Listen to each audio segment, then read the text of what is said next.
پارہ نمبر 2 رکو نمبر 13 آیت نمبر 233۔ اعوذ باللہ من الشیطان الرجیم، بسم اللہ الرحمن الرحیم۔ والذین یتوفون منکم ویذرون ازواجا یتربصن بأنفسهن 4 أشهر وعشرا فإذا بلغن أجلهن فلا جناح عليكم فيما فعلن في أنفسهن بالمعروف والله بما تعملون خبير۔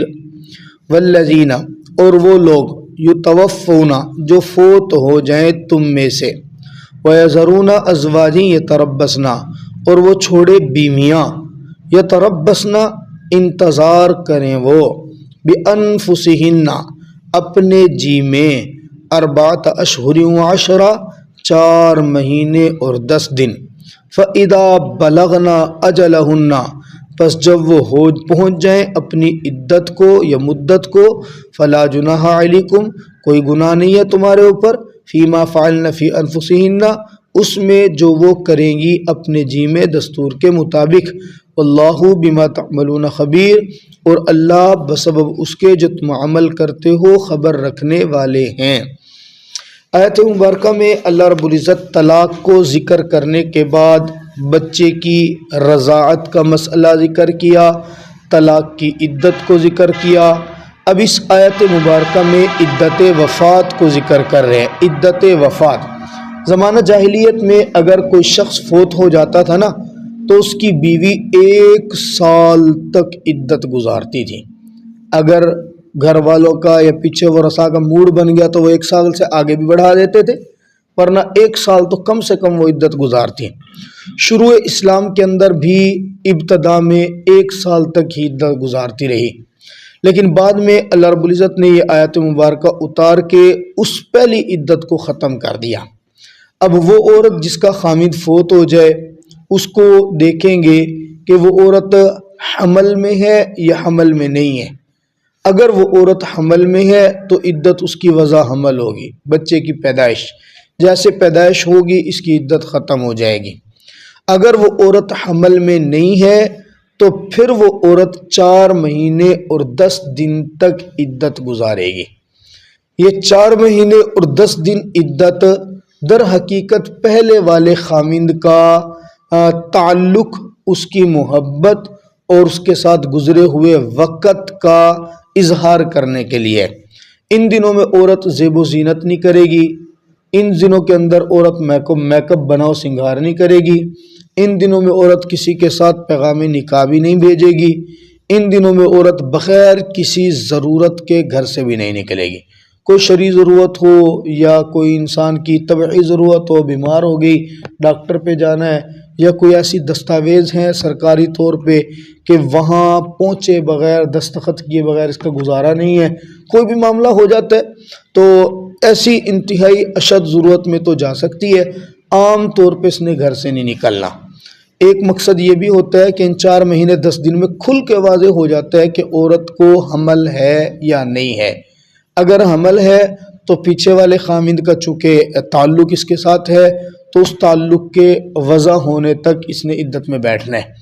اگر اس کو حیض آ گیا 4 مہینے 10 دن میں واضح ہو جاتا ہے اس کا حمل نہیں ہے اور اس کا رحم پہلے والے خامند کے پانی سے بالکل پاک ہے، تو پھر یہ 4 مہینے 10 دن عدت گزار لے گی۔ فَإِذَا بَلَغْنَ أَجَلَهُنَّ، البتہ جس وقت یہ اپنی عدت پوری کر لے گی تو عدت پوری کرنے کے بعد اب یہ خود مختار ہے، کیونکہ اب یہ کنواری تو ہے نہیں، اب تو اس کا خامند فوت ہو چکا ہے، باکرہ تو ہے نہیں، یہ سیبہ بن گئی ہے۔ سیبہ کو اپنے معاملات کے اندر خود مختاری شریعت نے دی ہے۔ اب یہ قانون کے مطابق، دستور کے مطابق رہتے ہوئے اگر اپنی شادی کہیں پہ کرنا چاہے، اپنا نکاح کرنا چاہے، رشتہ کرنا چاہے، تو ان کے اولیاء کو حکم دیا گیا ہے کہ آپ نے خواہ ٹانگیں نہیں اڑانی ہیں۔ اگر وہ بہتر فیصلہ اپنے لیے کر رہی ہے تو آپ اس کو شادی کرنے دیں۔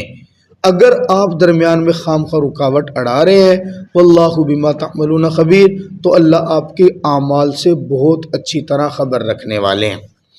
اچھا یہاں پہ آپ کا آیت مبارکہ میں اگر لغوی اعتبار سے لغت کے اعتبار سے نقطہ سمجھیں، اللہ فرما رہے ہیں والذین یتوفون منکم، جو بھی فوت ہو گیا نا، وَيَذَرُونَ أَزْوَاجًا، اور اس نے ازواج چھوڑی. لفظ ازواج کا ذکر کیا، زوج کا ذکر نہیں کیا.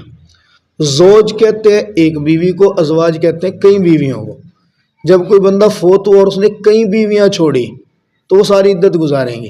اس سے پتہ چلا کہ شریعت کا مقصد یہ ہے کہ مرد شادی ایک نہ کرے بلکہ کئی کرے، دو دو کرے، تین تین کرے، چار چار. آپ سارے بڑی عمر والے ہمارے مجرم ہیں سارے بڑے کیسے؟ آپ لوگوں نے دو دو شادیوں کا رواج نہیں ڈالا، آپ لوگوں نے ایک ایک شادیاں کی. ہم مجبور ہیں. ہماری بیویاں ہمیں کہتی ہیں آپ سے بڑوں نے کی ہے کوئی جو آپ دوسری کرنا چاہ رہے ہیں؟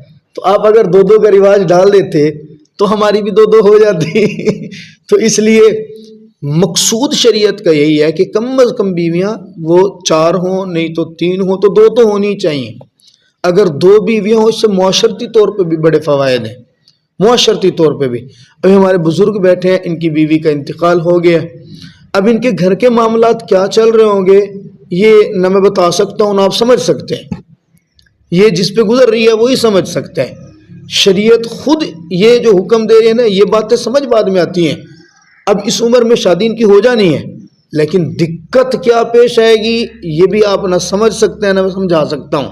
جب عمر ہوتی ہے نا، عمر کے اعتبار سے ہر چیز چلتی ہے. ہو اب بھی جانی ہے انشاءاللہ، اگر وہ اس کی کوشش کریں، وہ خود بھی ترتیب میں ہوں تو ہر چیز ممکن ہے. لیکن یہ ایک رواج ہونا چاہیے. آج کل تو خیر بڑا ٹرینڈ چل رہا ہے اس کا، اور بڑی محنت کر رہے ہیں علماء کرام اس بات پہ کہ جو صاحب وسعت ہے نا، جس کو اللہ نے وسعت دی ہے اور وہ اعتدال کے ساتھ دونوں کے حقوق ادا کر سکتا ہے، تو اس کو دوسری شادی